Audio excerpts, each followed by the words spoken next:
Honorable Mr. Minister, dear ambassadors, dear Rector of Ankara University, and distinguished guests, you are all welcome to the presentation ceremony of Ankara University's Certificate of Friendship to the Finland's Minister for Foreign Affairs, Mr. Pekka Haavisto.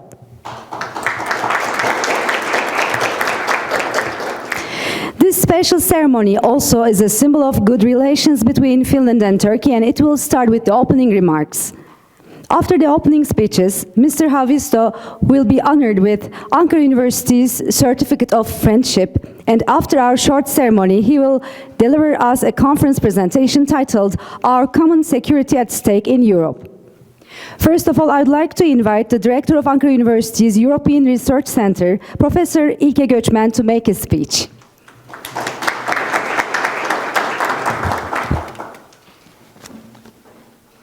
Dear Rector of the Ankara University, dear Foreign Minister of Finland, dear Excellencies, dear Deans, dear students, and dear guests.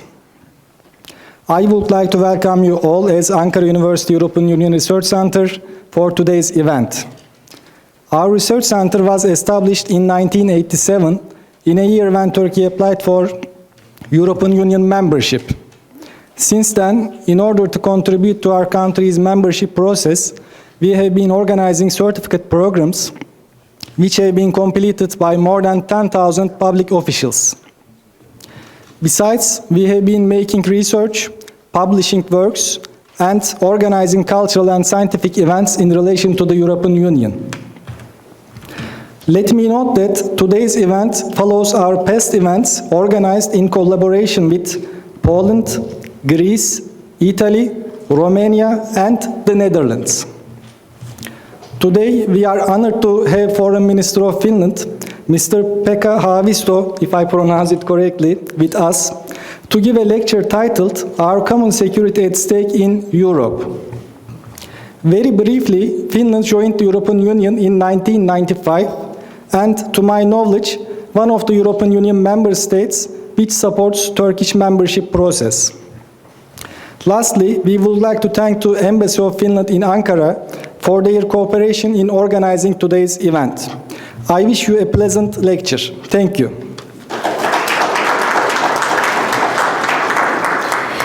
Thank you, Professor İlke Göçmen. And now I'd like to kindly invite Professor Necdet Ünvar, Rector of Ankara University, to deliver his speech. Mr. Rector, the floor is yours.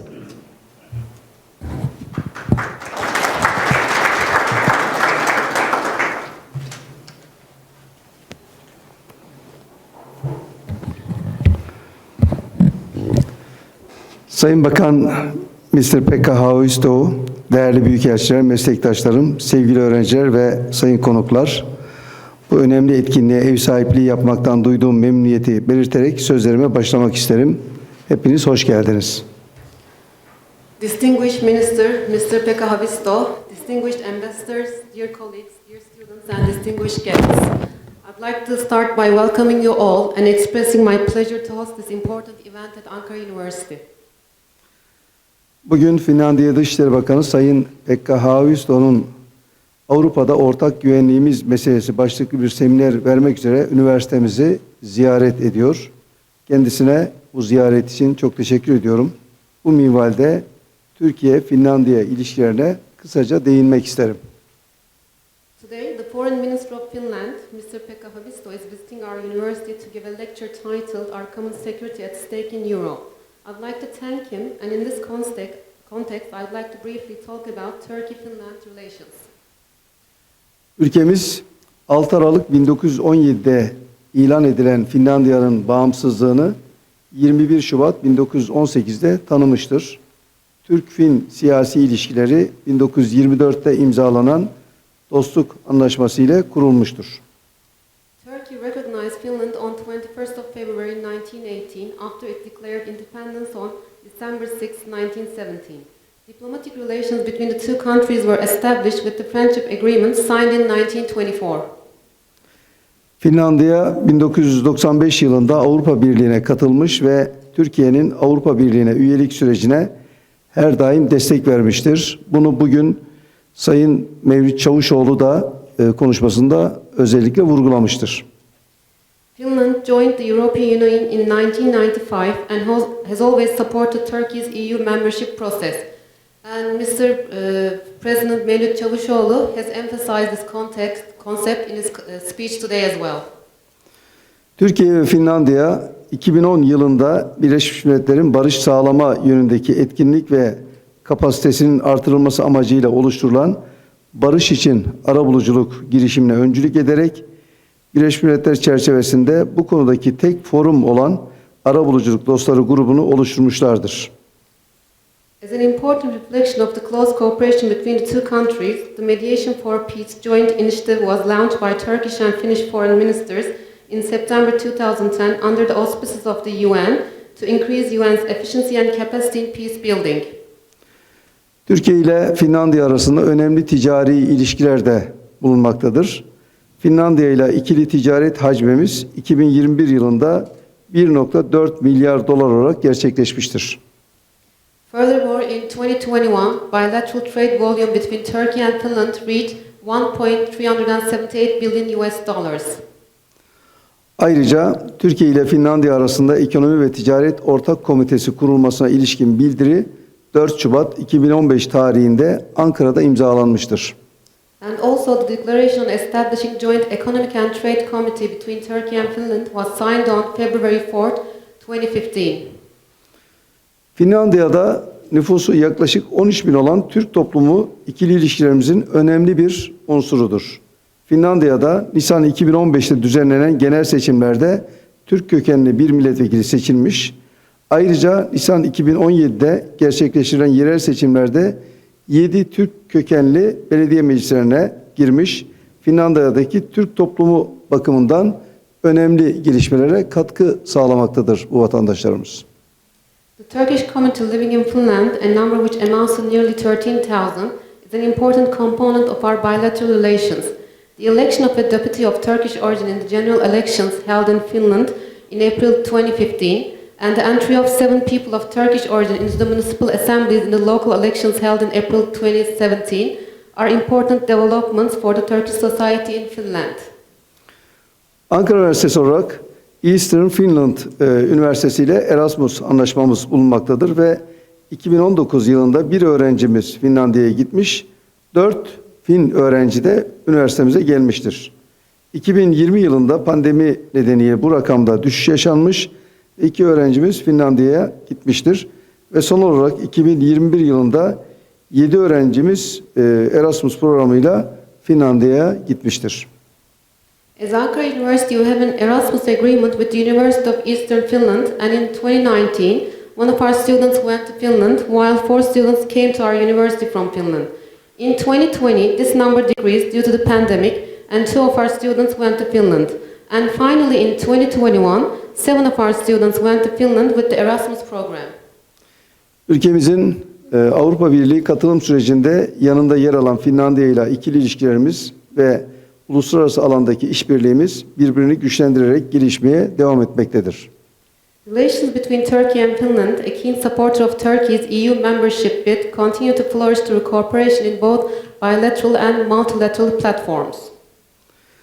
Sayın Bakan'a çok teşekkür ediyorum. Bugün Ankara Üniversitesi mezun olmakla gurur duyan Dışişleri Bakanımız Sayın Mevlut Çavuşoğlu ile görüştü ve şimdi de bugünkü etkinliğe teşrif etti.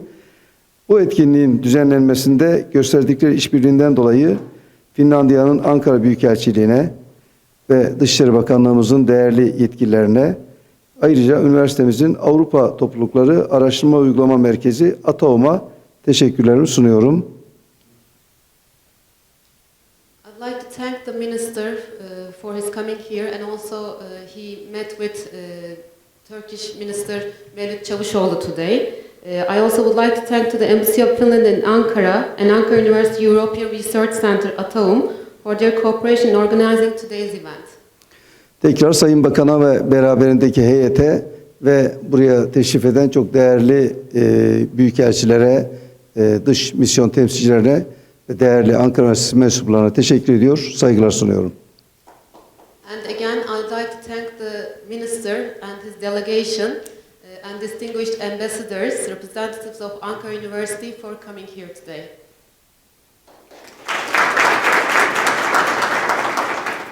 Thank you, Mr. Rector, for the opening remarks. Distinguished guests, before the presentation ceremony, I would like to read the resume of Mr. Haavisto and the decision of the Board of Directors of Ankara University. Pekka Haavisto was born on March 23, 1958 in Helsinki. Haavisto was a member of the Parliament of Finland from 1987 to 1995. He served as the Minister of Development and the Environment and the Minister for International Development. Haavisto worked for the United Nations in various tasks. He led the United Nations Environment Programme research groups in Balkans, Afghanistan, Iraq, Liberia, Palestine, and Sudan. In 2005, he was appointed as a special representative of the European Union in Sudan, where he participated in the Darfur peace talks. In 2007 and 2011, Haavisto was re-elected to the parliament. Haavisto was a presidential candidate in 2012 and 2018 elections. Following the last national elections and after becoming part of the incoming governing coalition, the Green League named Haavisto as the next foreign minister. Mr. Pekka Haavisto is serving as the Minister for Foreign Affairs since June 6, 2019 in Finland. And the decision of the Board of Directors. It was unanimously decided to present the Ankara University's Certificate of Friendship to Mr. Pekka Haavisto, Finland's Minister for Foreign Affairs, in recognition of his contribution to the development of relations between the Republic of Turkey and the Republic of Finland and his visit to our university. Now, first of all, I would like to kindly invite Rector of Ankara University, Mr. Necdet Ünvar, to present the certificate and the gift of Ankara University. And now it's my honor to kindly invite Mr. Pekka Haavisto, Finland's Minister for Foreign Affairs, with applause, please.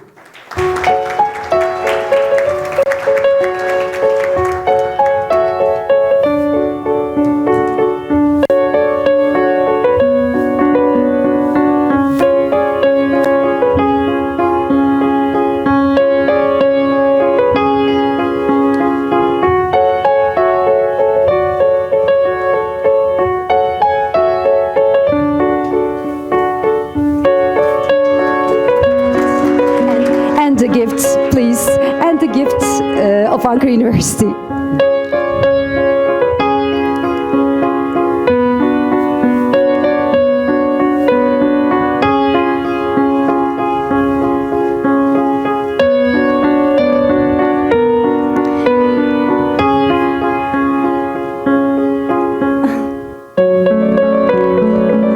Thank you so much. Çok teşekkür ediyoruz. Sayın Rektörümüzü yine uğurluyoruz.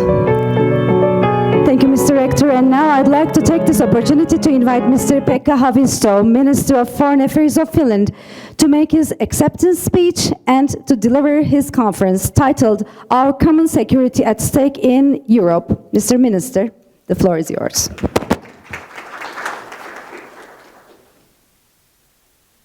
Thank you, and really nice to be here today. I will probably take this off. Helps a little bit in speaking. It's also nice to get the certificate before the speech. So this is of course a unique opportunity for me and in the middle of a very politically oriented day to go a little bit on a wider topic on our common security. So honorable rector, ambassadors present, professors Ilke and Nidet and also other professors present, dear students, dear friends in the room and online. Let me first, of course, thank Ankara University for the pleasure of this opportunity of sharing some views with you, and thanks for the gift and certificate. And of course, I'm immediately thinking not only the cooperation between Finland and Turkey, but also the cooperation between European Union and Turkey. It was mentioned that Finland has always been supportive to Turkey in the context of European Union as well. But it's very important to mention that there are several programs like twinning programs, TAIEX, Erasmus Plus program and others where Turkey also is benefiting, and particularly students nowadays are benefiting. all this student exchange is a very important part of the European cooperation. And I hope that as many as possible of students of the Ankara University will also benefit from these programs.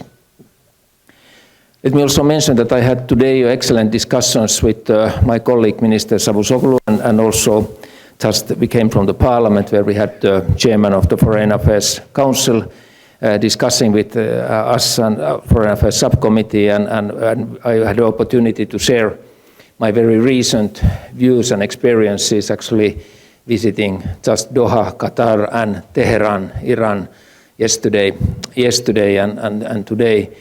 It was very interesting to compare notes with Minister Çavuşoğlu how Turkey sees the current situation, the regional situation. And of course, when thinking about the security, maintaining the security in Europe is one of our key tasks. I'm really, as a minister, also feeling the burden that it's our responsibility to safeguard today's security in this continent, and more we have to do it also through the personal contacts, personal encounters. Even in the COVID-19 time we have been so used to use the Skype and Teams and so forth, but it's again, these visits always show that the real issues can only be talked face to face, and I would say almost that the real information can be achieved only when you meet persons in live and not through digital media. Of course, the digital media helps us in many ways, but personal contacts and to know people is also very important in diplomacy. Let me actually start with the current European security situation and of course the situation on the Ukraine and Russia border. All the news that are coming from that region are extremely concerning to us. Russia is gathering troops at the Ukrainian border. Some troops have been moving from the far east to the border region, and we have also been seeing the planned new exercise between Belarus and Russia. And geographically, of course, that brings the training troops even closer to the capital of Ukraine, Kiev.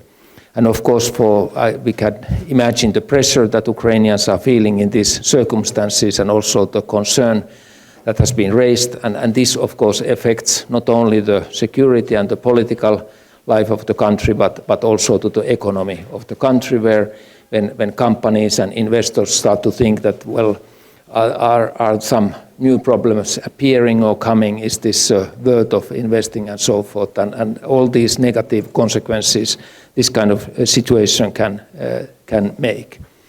And of course we are thinking that the Russian demands, demanding that NATO should not approve any new members, or that NATO countries that are in the vicinity of Russia should not have a certain type of exercises or equipment, or that there should be this kind of return to the spheres of interest in Europe.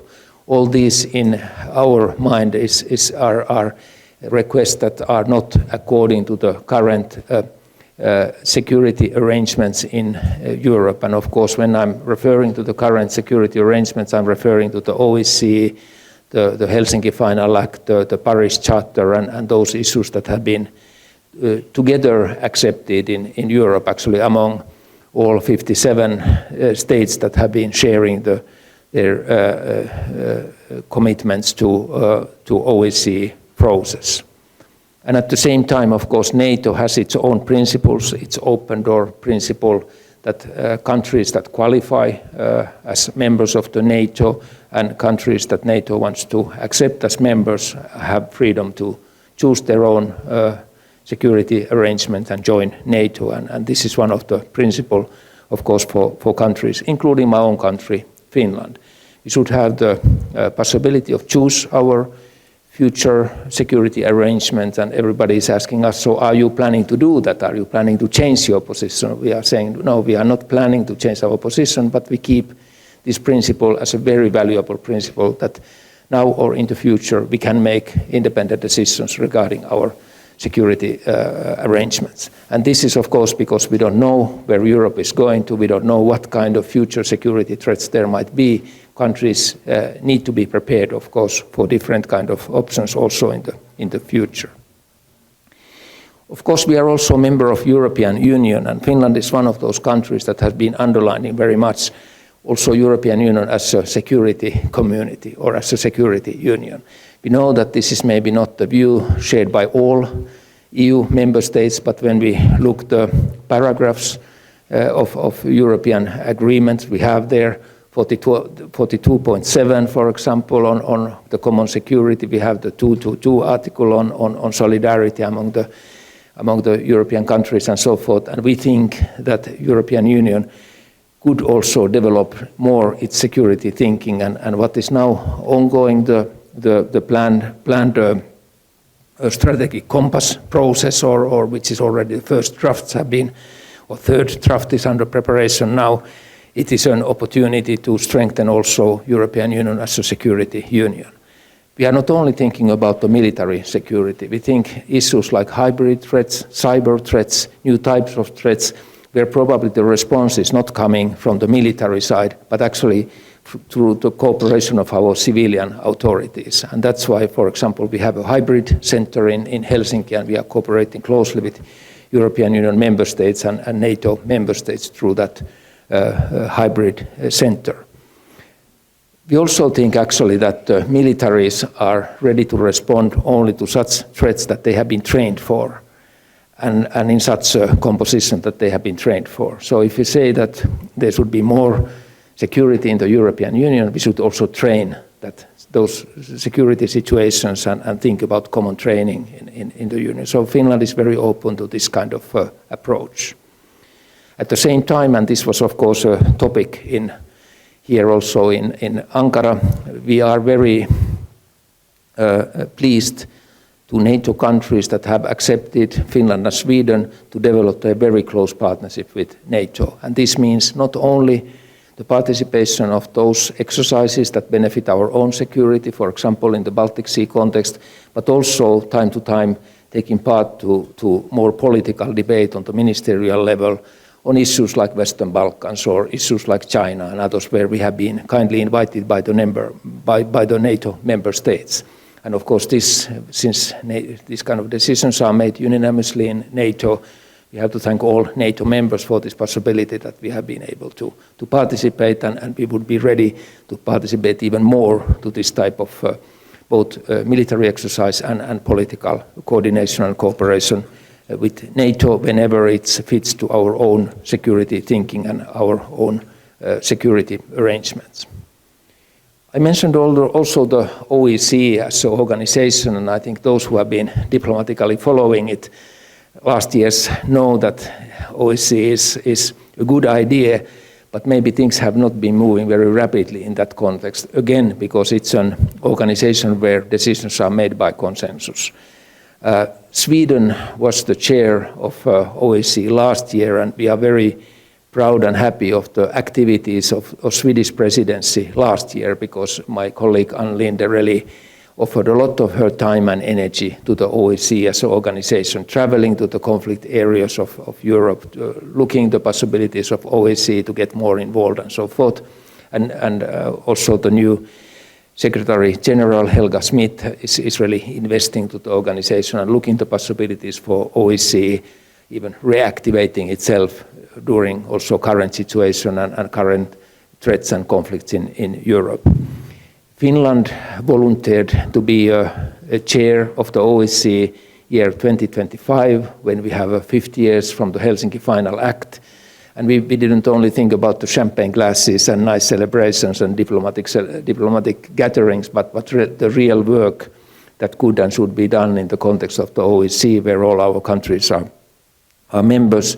And we think that we should reinvent OSCE also as a conflict resolution organization where all countries of Europe have their say. And that's a very important issue, because we are, of course, what we are afraid is, when we spoke about the spheres of interest or spheres of influence in Europe, what we are afraid is Europe where things are done over the heads of countries and probably only by superpowers and so forth. We really would like to have a European security architecture where each and every country is part of. And this is, of course, also reflecting the current Russian concerns, because we don't deny that Russia might have their concerns, but they are not the only concerns in Europe. We have to listen to the Baltic states if they have concerns. We have to listen to Poland if they have concerns. We have to listen to Belarus if they have concerns, and so forth. And it's very important that we put this puzzle together from all members of the OSCE and this region. May I also mention, since when we speak about the security, we really often narrow the security to the military security issues. And you heard that I'm coming from the Green Party, and my perception of the security has always been that it actually includes the interest of the future generations, it includes the nature, it includes the environment, it includes the healthy environment, protection of the sea areas, fighting against the climate change and so forth. And I have to say that when I have been sitting with my Russian counterpart, Sergei Lavrov, time to time, we use quite a lot of time to these new type of challenges. And why we are doing that is because Finland, like Russia, and some countries here, like Sweden, are members of Arctic Council. We are altogether 8 members. And when I'm hearing the concerns in Russia, what's happening? When global temperature is rising, the permafrost in Arctic areas is melting. Many structures are built on the permafrost, including some gas and oil pipelines. So the infrastructure is collapsing due to the climate change. The climate change has immediate health effects, natural effects, but also economic effects. Or we are speaking about the dumping of the nuclear wastes into the Arctic Ocean, and this was the most stupid thing that was done during 60s and maybe even during 70s, and now we discuss how to get this nuclear waste up around Novaya Zemlya or around the Kola Peninsula and so forth. Again, a task that it's an internationally very demanding task. We need new technologies. We need to support each other on these issues. And I would like to see a Europe where we, as soon as possible, can return back to these real big challenges of our common future, like the climate issue or environmental degradation or waste management or the chemical weapon dumping in the Baltic Sea and what to do. We have still remnants of the Second World War in the bottom of the Baltic Sea, and what should we do to these kind of challenges? And that's, I think we should never forget this future perspective as well. And we had actually a very, maybe sharing with you, we had a very interesting Arctic Council meeting in Reykjavik in last year, May, when 8 ministers were sitting around the table. Of course, the 5 Nordic countries, Canada, USA, and Russia. Minister Blinken was there and so forth. And it was like a kitchen table discussion actually about the Arctic issues. And I still remember the very warm feeling when you really can share the views and concerns among your colleagues. So international politics is not only the big statements, but sometimes also, luckily, these kitchen table discussions, I would say, when you can openly tell what concerns you or what concerns your population and how to respond to these kind of challenges. I mentioned earlier the EU strategic compass as a tool for the European Union now to look at different kind of security threats, and of course this has been developing at the same time when we have seen these crises in Europe. So the paper and concept is developing, and it's a concept that we are, or compass that we are doing hopefully together with partners. Finland has a view that it's important that European Union and NATO coordinates this work, and NATO is actually currently making its strategic concept paper, and in our view, the closer these organizations are in their planning and security planning and so forth, the better. And it's a very important that the EU-NATO cooperation exists. And let me then come actually to Turkey and the role of Turkey. We have been for some years now, together with Turkey, have been running this kind of UN Friends of Mediation roundtable. Usually we do it during the UN General Assembly in September this year. It wasn't possible to do that time because the physical presence of the ministers was limited. We did actually last week this roundtable in a digital format. I think we have more than 60 countries now participating in that work, and it's actually something which we both countries value. We should support the mediation of international crises. In Finland, we have established in our ministry a center for mediation, which is then linking also the ministry's involvement to mediation to different countries and also to different civil society organizations. We have in Finland, for example, the President Ahtisaari's Crisis Management Initiative, which is working in many conflict areas. But this, that we are co-chairing with Turkey, the UN Friends of Mediation Group, gives us a good possibility to talk about the mediation possibilities. And for example, today we used quite a lot of time together with Minister Çavuşoğlu on discussing the issue of Afghanistan, but also the issues of Horn of Africa, countries like Sudan, Somalia, Ethiopia, which we are both countries quite much involved. Of course, from the Turkish side, the issue of the migration came up in these discussions and the big burden that Turkey has had, particularly for the migrants coming from Syria and so forth. And I also shared my concern, and in European Union, particularly the coastal countries, Italy, Spain, Greece, have been carrying this burden of migration, and we have not really this kind of burden sharing mechanism on place in European Union yet. Finland has been supporting the creation of that kind of mechanism, but this is still under discussions. And of course, when we spoke about Afghanistan, we spoke about the potential amount of refugees if now the Taliban regime cannot control the country, if it fails, and particularly we spoke about the role of the girls and women in the country. And I have to say that when coming from Doha and Tehran, the main concerns were very similar. What if the schooling cannot be guaranteed to girls anymore, if the age limit will be 12 years or something like that that has been proposed? What if the educated women cannot go to their jobs anymore and have to leave the country? The first push will come to Iran, to Pakistan, to Turkey and so forth, but sooner or later European Union will face that burden as well. Can we do something now? And we are very grateful to Norway that was hosting the Taliban delegation and had the civil society talks between the Taliban delegation and civil society and international community. But of course we should together now look the options and possibilities. What can we at this moment do for the Afghanistan? Maybe on these issues I also recognize and have to recognize the role of diaspora. I have been long time involved on following Somalia conflict and conflict in Somaliland as well, or situation in Somaliland as well.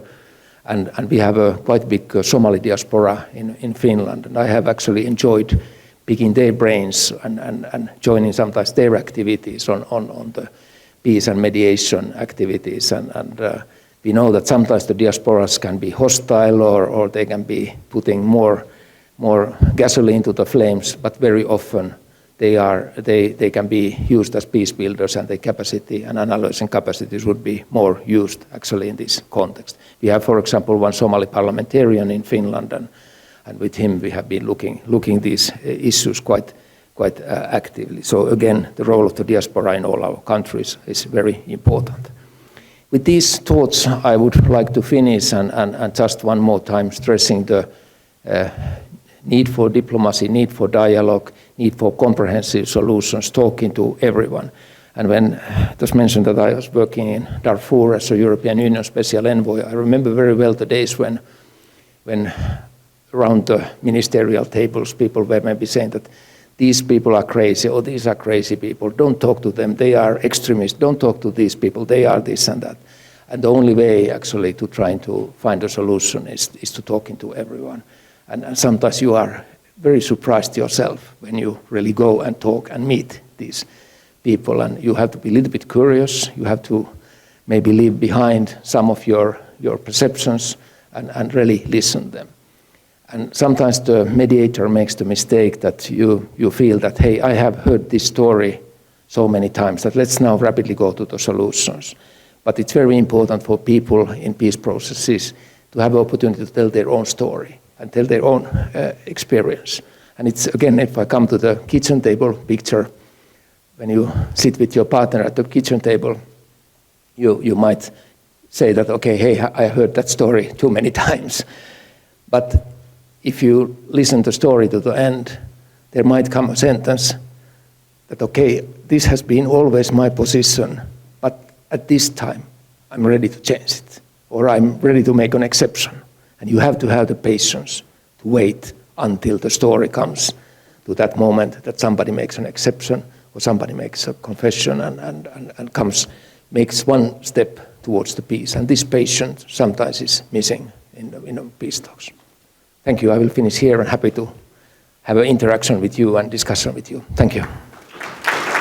Thank you, Mr. Minister, for this wonderful speech and the conference. And now it's time for a Q&A session. I think we have for about 15 minutes for just 3 or 4 questions. And we have students from Ankara University's different faculties. And if you have questions, please ask them. First, please introduce yourself, and we can have the questions related to the conference, please.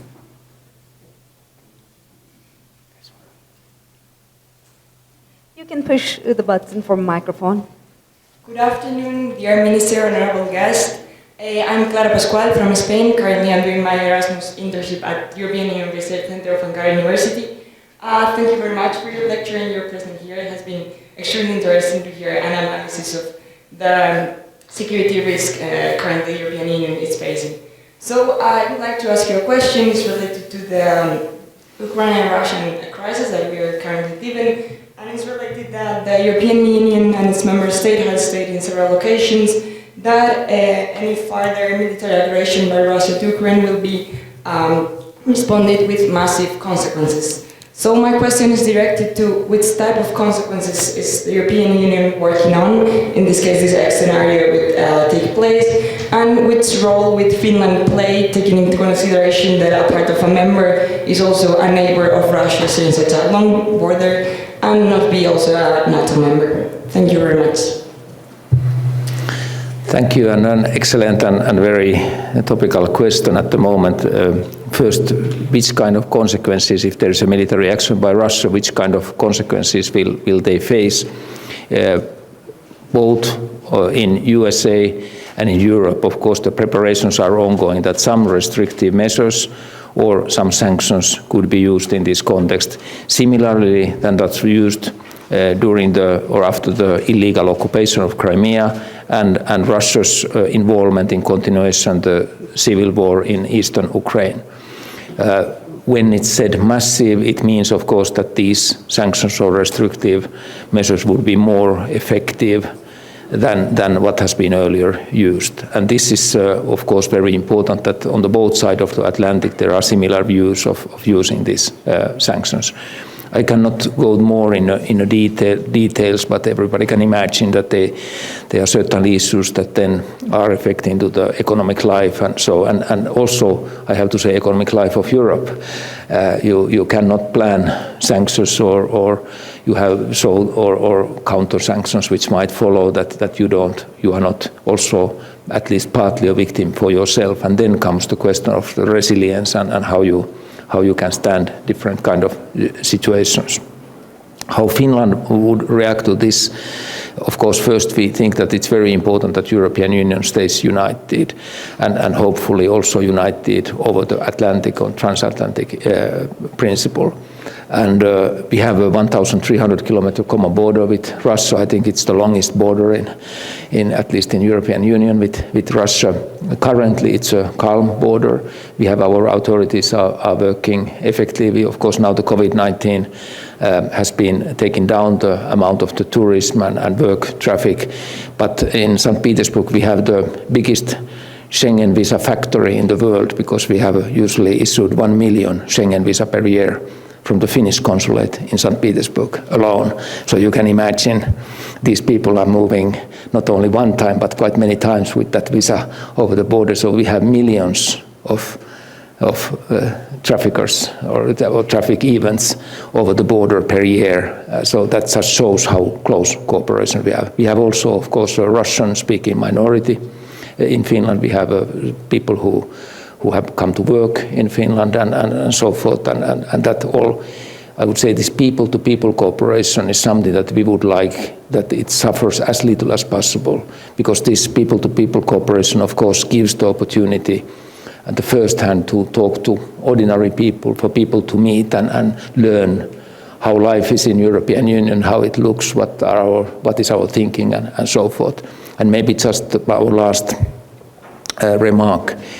For already several years we have been running with our national broadcasting company news in Russian language as well, because we noticed that people who are working in Finland easily follow, of course, news with their own language who arrived from Russia, and it's important that we provide the same content in Russian language that we provide to our own citizens, that people can at least compare the news and the information, that they have as reliable sources of information as possible. Thank you. Thank you very much. Thank you. There on the back row, 4 hands. Yeah. Yes, please. Okay, so my name is Zeynep Güler. I'm a student at Ankara University Faculty of Law. I'm a junior.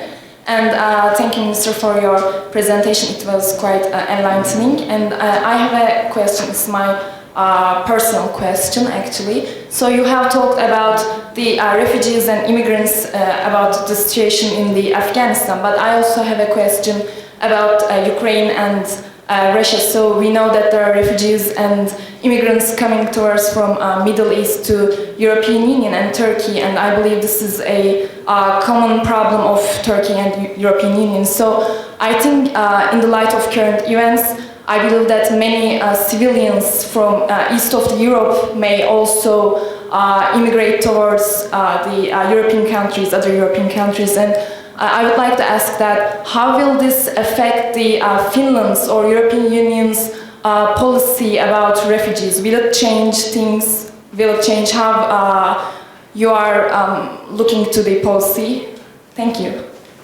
That's an excellent question, and always it's good to, even we Finns, sometimes remind to ourselves that many of us are sons or daughters or granddaughters or grandsons of refugees. My father was a refugee who left his home in Viborg when Soviet Union occupied the Karelia, and that was 500,000 people left during the Second World War, and in many other countries. Of course, we have people who have been moving around, and we have a very fresh memories, even inside Europe, about what is it to be to a refugee. And of course, in these circumstances, what you referred to, actually, we have many kinds of possibilities of refugee crisis. We have, of course, as you mentioned, in Ukraine, if something happens, military invasion, something like that, worst case scenario, certainly there are people who feel that this is not the earth anymore, or I cannot live in this location or city or town anymore, and has to leave from their houses. And this is, of course, what we have seen in Donbass, in the eastern Ukraine already. People have left and they are refugees, either somewhere in Ukraine or even on Russian side in some cases. It's very difficult to prejudge, because it depends on how big this crisis. And you referred also to Turkey, and I think we have to pay respect to Turkey that it has been taking so many refugees from Syria, and we would need, of course, whenever there is peace in Syria, to make our utmost that these people can return back to their regions and so forth. Then there is maybe an issue that is a little bit confusing us, and this kind of question that can refugees be used as part of the hybrid operations? Can somebody plan to push people over the border almost without their own will, or with the misleading information? And this, in my judgment, happened in Belarus, that people were promised easy access to European Union through Belarus. People were flying in from Turkey, maybe from Iraq at least, with several flights to Minsk, and then Belarus authorities pushed them against the borders of Latvia, Lithuania, and Poland. And it was clear that the border was not open, and these countries, Latvia, Lithuania, asked the help of the Frontex, the EU border organization. Even Finland sent border guards to help these countries. Poland used their own military, and of course they were not nice pictures that we saw in TV, how these people were stopped. And actually it is still a confusing debate in European Union. Some people were thinking that, well, we should have opened border, these were refugees. Some people are saying that this was organized hybrid operation that we had to stop. We in Finland have a little bit this experience because during 2015 we took more than 30,000 people over our border from Sweden, who came through Sweden to northern Finland and close to Lapland. And at the same time, on our eastern border, for a while Russia opened an access, didn't stop. People who were, I think it was 50 cars per day, started to come, and next day again 50 cars. And we started to think, hey, this is not very spontaneous. If it's every day, there's a certain amount of the cars. And it looked at people who have been living longer time already in Russia, were mobilized to Finnish border. And again, then, while we on the western border saw a spontaneous refugee crisis, on the eastern border for a while we saw something that was organized and which in our judgment was a hybrid try to mix our situation even or make our situation more difficult. We finally got that stopped. We closed, of course, that border and so forth. But I think the nasty side of the things is that these kind of issues can also be used nowadays as part of the hybrid operations, unfortunately. Thank you. And one more question, please. Maybe the gentleman. Sinan, I think. Okay. Hi, my name is Sinan Gültekin, and I'm from Faculty of Political Science, Department of International Relations. First of all, I'd like to thank you for your inspiring lecture about Europe's common security. I have a question in terms of, as you mentioned earlier, a common security of the EU. Do you think that the EU has succeeded in harmonizing a common security policy among members, as was put in Lisbon Treaty in 2009, and what are the Finland's concerns over this issue? Thank you. Thank you, an excellent question, and I'm very curious about the last questions. Maybe I can take them all together, we are not satisfied. We think that more should be done. This, what is now done as part of the strategic compass, is one step forward. We are not yet there, but when there is this kind of expression that there should be security guarantees also among European Union countries, we are asking ourselves that what kind of security guarantees. We are quite curious to know, and how do we train for these security guarantees. This 42.7 article has been used one time, and it was used when there was a terrorist attack against France. And then actually, for example, Finland promised military help, and then France said that the best military help is if you can take some of our places in Lebanon, so we can take our troops back home. And we did that, so we actually didn't support directly France in that sense, but we sent our military troops to Lebanon so that France could take their troops back home and secure situation. Can we take the last questions together, and I can make a common answer then? I think there were 3 questions. Mehmet Mirveshan from Ankara University, Faculty of Law. Thank you for the remarkable speech and the insights you shared with regards to common security. Quickly moving to my question, how is the matter of cybersecurity affect the European Union's common security? Thank you very much. Thank you. And then I think both sides of you, there were questions. Were they still? Yes. Hi, I can ask my question. I was going to ask you about the climate change actually, and I was going to specify European Union's ideas on this. Do they see them as a serious threat as military activities, or it's just, climate change and another topic. Thank you. Thank you. And maybe the third one, did I see somebody there? Okay, yes, please. Thank you. I'm a student at International Relations Department of Faculty of Political Sciences. My question is regarding the Arctic region, and you mentioned in your speech that you have a perception of security as something greater than military affairs. So what are Finland's security concerns over the region of Arctic, and how do you plan to defer them? Thank you. Thank you. And fourth one, and that's the last. Hi, my name is Natalia. I'm also from Spain. Sorry for this additional question, but I'm really interested in Finland's position. Today you have spoken about climate change and also about refugees. My question is related with both topics. In the Geneva Covenant, it doesn't recognize people who have to flee from their countries related with climate change reasons, just such as desertification. So I would like to know if Finland, as a member or really concerned with climate change and with refugees as a member of the European Union, is thinking about a new policy which recognizes this person within the Refugee Covenant. Thank you so much. Thank you. Very good round of questions. I try to be very rapid.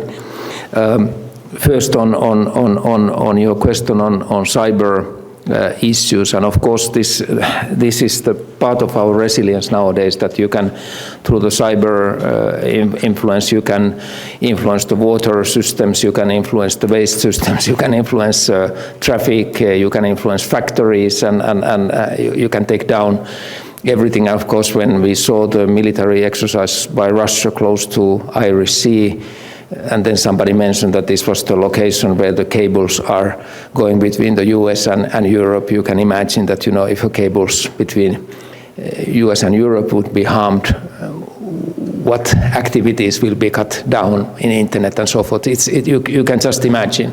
And at the same time, we have these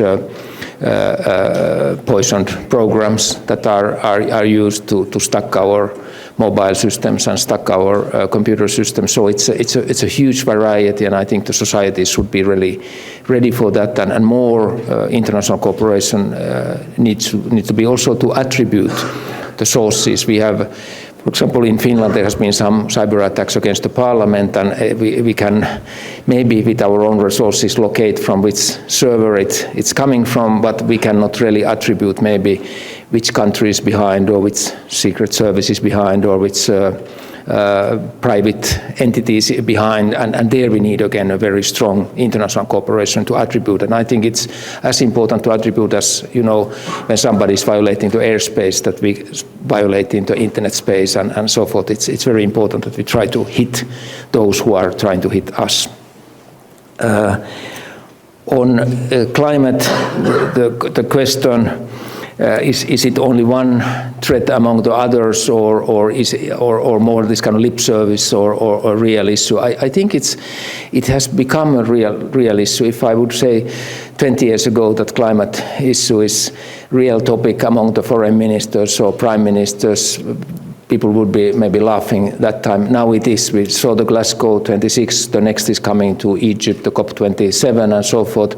And it's very important. For example, the Chinese promise not to build any more coal power plants on African continent. It's a very big step. We are not happy with Chinese policy on climate on all aspects, but it's good that these steps are made, and also that the international financing mechanisms are making stronger environmental commitments. It's moving painfully slowly, but it's moving to the right direction. We are running against the time, of course, with these decisions. We are also, by the way, established together with Chile originally a network of finance ministers against climate change, and that just shows that it's not only the issue of environmental ministers. We need the finance ministers to tackle this issue, and I raised it actually. I in Tehran met the Iranian finance minister, and finally I invited Iran to join the finance ministers against the climate change. And they were surprised but delighted that we are talking even with countries like Iran on this type of topics. On Arctic region, what kind of risks we see there, and of course climate, melting of the ice and rise of the sea levels, all this is traditional. But what we are afraid, of course, is that these environmental changes are also maybe opening new routes in the Arctic, and there comes a competition of who is controlling these new sea routes and so forth. And generally speaking, militarization of Arctic area is something that we are afraid, because Arctic areas have so far been kept out more or less on this kind of that type of military competition, but the interests are there, and many countries who are not located at the Arctic areas there's growing interest in the Arctic, and we would like to keep this interest a peaceful interest and underline that factor. And then finally on the climate and refugees, an excellent question. When I was working in Darfur and could see the desertification going on, and actually one real reason why people were on the move was the changes in their environment. And sometimes we say in our more wealthy countries that, you know, poor people are not interested in environment, but it's hitting the poor people first, and they come as refugees, whether it's Afghanistan or Darfur or many of these areas where the environmental changes really matters. And I think we have to be very sensitive to these causes of migration and accept that also as one of the reasons. Finland has been also curiously looking the new initiatives like the ecocide initiative. You have probably heard about it, that there's genocide, of course, which is an international crime, but killing the nature, the ecocide, could and should probably also be an international crime, a juridical issue when you are destroying by purpose the environment. So we have been engaged in that kind of discussions. Thank you. It was very nice to hear your question. Thank you so much, Mr. Minister. Honorable Mr. Minister and distinguished guests, we are about to come to the end of our event. Thank you for your participation. And finally, we are going to have a photograph to immortalize this meaningful and special day. Thank you for being with us, and I think for the family photo, please come to stage. Thank you so much.